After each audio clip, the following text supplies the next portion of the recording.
Hello guys, welcome back to this platform. Guys, if you are new here, consider subscribing and press the bell icon to get notifications properly.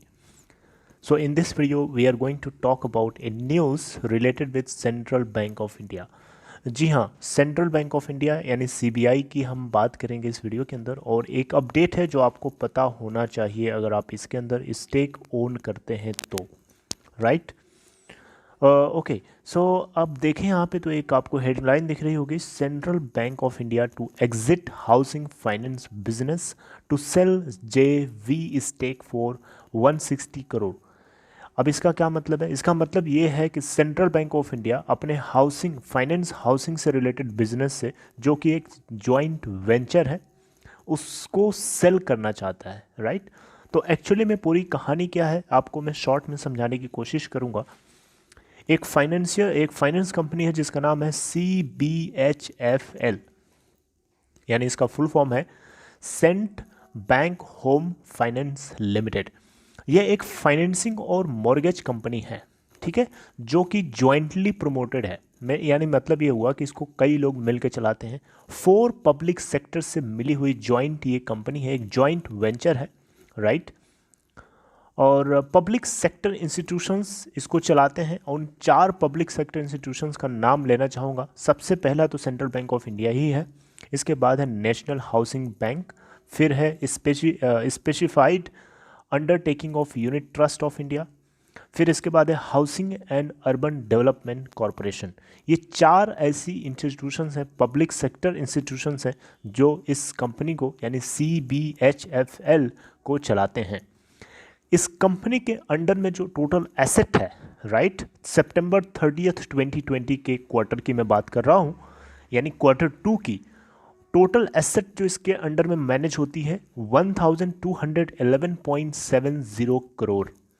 Total जो income इसकी आई थी इस quarter के लिए यानी Q2 के लिए 65.81 करोड़, और ये 9 स्टेट्स में प्रेजेंट है।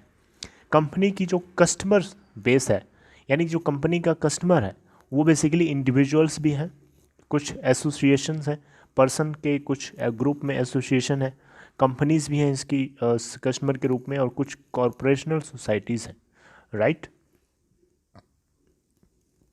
ओके, अब यहाँ पे बात क्या है? बात ये है कि इस कंपनी यानी CBHFL, जिसकी मैंने आपको पूरी बातें बताई, इसमें से सेंट्रल बैंक ऑफ इंडिया, जो कि इसका एक मेजर स्टेक होल्डर है, 64% होल्ड करता है। वो इससे अपना जॉइंट वेंचर हटाना चाहता है, यानी ये अपने स्टेक को डाइवेस्ट करना चाहती है। कौन? सेंट्रल बैंक ऑफ इंडिया, ठीक है। तो ये बेसिकली अपने 64% स्टेक को किसको बेचना चाहता है? सेंट्रम हाउसिंग फाइनेंस यानी CHF। सेंट्रम याद रखिए, सेंट्रम है, सेंटर नहीं, सेंट्रम हाउसिंग फाइनेंस इसको बेचना चाहता है 160 करोड़ में, अपने पूरे स्टेक को 64% को। तो ये बेसिकली आपको बताना चाहूँगा कि सेंट्रल बैंक जो है, सेंट्रल बैंक ऑफ इंडिया, एक बाइंडिंग एग्रीमेंट में जा चुका है। बाइंडिंग एग्रीमेंट का मतलब होता है कि आप कोई किसी पर्सन के साथ एक एग्रीमेंट कर लेंगे राइट। तो उस एग्रीमेंट, 2 तरीके के एग्रीमेंट होते हैं, एक तो बाइंडिंग एग्रीमेंट होता है और एक नॉन बाइंडिंग एग्रीमेंट होता है। तो नॉन बाइंडिंग एग्रीमेंट का मतलब होता है कि आपने किसी से एग्रीमेंट करा हुआ है लेकिन वो बाइंडिंग नहीं है। इसका मतलब कि आप फ्री हो, जो भी आपने बोला है उससे पहले भी आप उससे एग्जिट कर सकते हो डिपेंडिंग ऑन द सिचुएशन। लेकिन अगर आप बाइंडिंग एग्रीमेंट में हो तो डेफिनेटली आपने जो बातें बोली हैं, जितना एग्रीमेंट में लिखा है, जितना आपने कन्वे करने के लिए आपने प्रॉमिस किया है, उतना आपको करना पड़ेगा। तो बेसिकली यहाँ पे CBI जो है अपने बाइंडिंग एग्रीमेंट में एंटर कर चुका है, जिसके जरिए या जिसके थ्रू ये अपने 64.40% स्टेक को डाइवेस्ट करना चाहता है। किससे? CBHFL से, यानी Cent Bank Home Finance Limited से। 64.40% इसका लगभग 1 करोड़ 61 लाख क्वांटिटीज़ हैं, यानी 1 करोड़ 61 लाख शेयर्स हैं, ठीक है, of face value ₹10 each right. और सेंट्रम हाउसिंग फाइनेंस को ये बेचना चाहता है।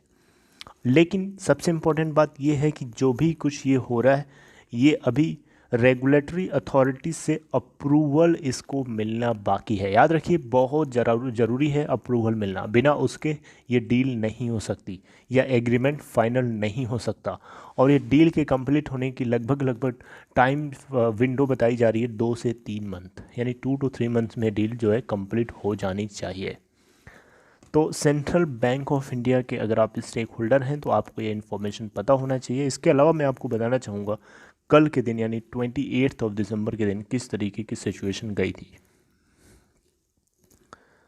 14.30 की ओपन प्राइस के बाद 13.95 का लो एंड देन 14.40 का हाई। 52 वीक लो अगर आप चेक करेंगे तो 10.10 एंड 52 वीक हाई है 22.40। लोअर सर्किट एंड 11.10 का था, अपर सर्किट एंड 16.60 का था।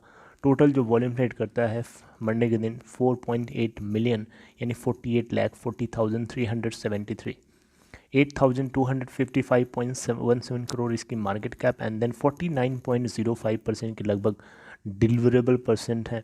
एंड वहीं रिटर्न परसेंट देखें तो 1 वीक में 9.34% का पॉजिटिव है, 1 मंथ में 10.63% पॉजिटिव, ईयर टिल डेट में 21.51% नेगेटिव।